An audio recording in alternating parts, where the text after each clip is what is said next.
Unjuk rasa ribuan petani tebu dari seluruh Indonesia yang tergabung dalam Paguyuban Andalan Petani Tebu Rakyat Indonesia atau APTRI digelar di depan Istana Negara Jalan Medan Merdeka Utara, Gambir, Jakarta Pusat, Senin pagi. Pengunjuk rasa membuang dan menghamburkan satu karung besar berisi gula rafinasi ke area depan istana. Mereka juga menggelar teatrikal yang menggambarkan keadaan para petani tebu yang nasibnya makin tidak jelas pasca masuknya gula impor ke pasar konsumsi. Peserta aksi menuntut pemerintah untuk menaikkan harga jual gula dari Rp12.500 menjadi Rp14.000 per kilogramnya, serta menghentikan impor gula. Gula kita hanya dibayar di bawah biaya pokok produksi kita.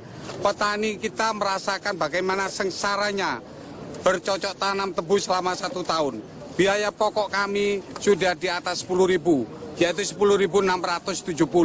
Namun sekarang ini harga gula kita hanya dibayar di bawah 9.500. Kan semuanya ini adalah... Peserta aksi juga mengaku jika besaran harga gula Rp14.000 per kilogram yang diusulkan ke pemerintah telah memperhitungkan biaya bibit, pupuk, traktor, dan kenaikan biaya produksi. Tidak hanya mengepung Istana Negara, rencananya massa akan melanjutkan aksinya di depan Kementerian BUMN dan Kementerian Perdagangan. Aksi massa ini mendapat kawalan ketat dari aparat kepolisian Polres Metro Jakarta Pusat. Muhammad Ridwan, JAK TV. Ya, halo pemirsa, selamat malam. Pahitnya gula lokal itulah yang kita bahas pada malam hari ini. Tadi uraiannya sudah disampaikan dalam paket pengantar. Saya langsung saja kepada narasumber. Ada Pak Agus Wahyudi, Direktur Tanaman Semusim dan Rempah dari Kementerian Pertanian Republik Indonesia. Pak Agus, selamat malam.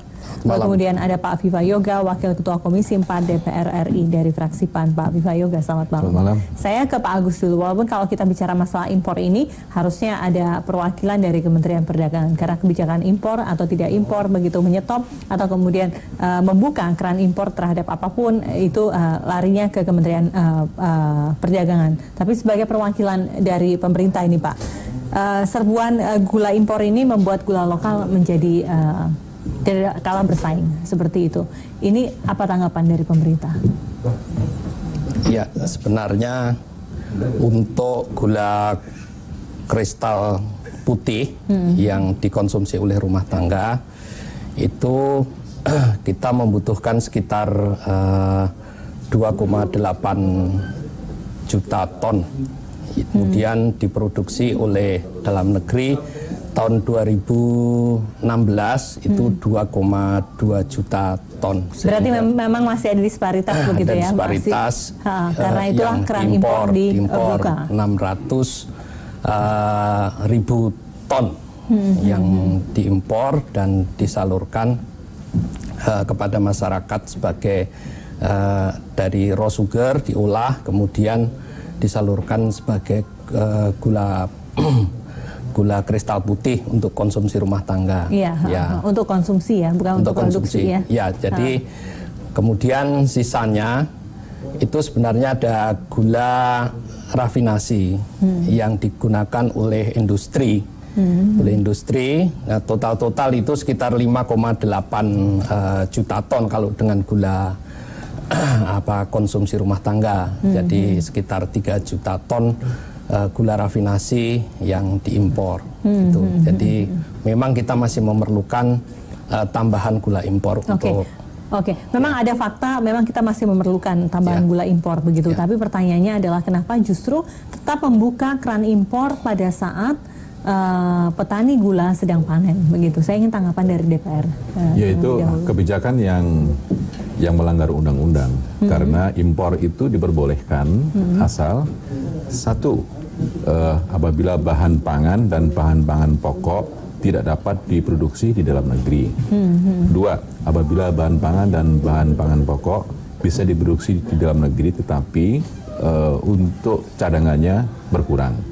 Tiga, tidak merugikan petani, ya, petani tebu, petani beras kalau impor. Dan yang keempat, syaratnya pemerintah harus mengendalikan harga dan pasokan. Itu Undang-Undang Pangan jelas mengatakan itu.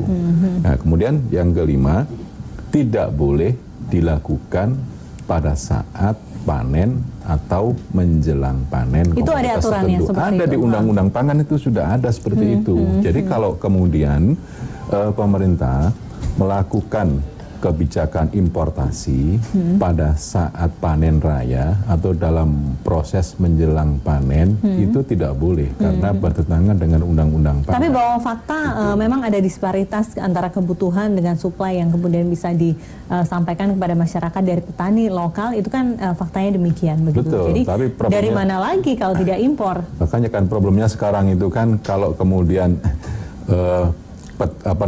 gula tebu rakyat itu tidak disegelkan, kemudian nanti masih ada konsumsi yang bisa didistribusikan kepada para pengguna konsumen, ya kan? Tetapi ini problemnya karena ada ukuran-ukuran menurut SNI dan ICUMSA yang kemudian berbeda dengan kondisi di lapangan. Misalnya kemarin ada penyegelan di pabrik gula di Cirebon, sehingga menyebabkan kebutuhan terhadap gula konsumsi itu kan meningkat, padahal sebenarnya kan itu yang dipakai untuk konsumsi untuk para konsumen itu. Nah, ini problemnya kan di situ, Pak, problemnya, Pak. Iya, betul. Jadi kemudian ada dugaan, ini ada apa gitu, ada apa ini? Ada apa menurut PAN? Ada apa menurut Komisi 4 dulu sebelum ke fraksi?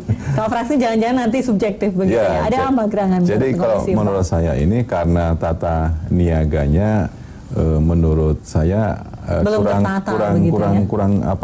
kurang transparan lah. Keberpihakan terhadap petani tebu itu harus dilakukan, tetapi kenyataannya satu, dari sisi luas tanam turun, ya kan. Kemudian yang kedua, dari sisi pemberdayaan dan perlindungan petani tebu, terutama dalam proses untuk pendampingan redemen tebu itu juga turun, sehingga produksi juga turun.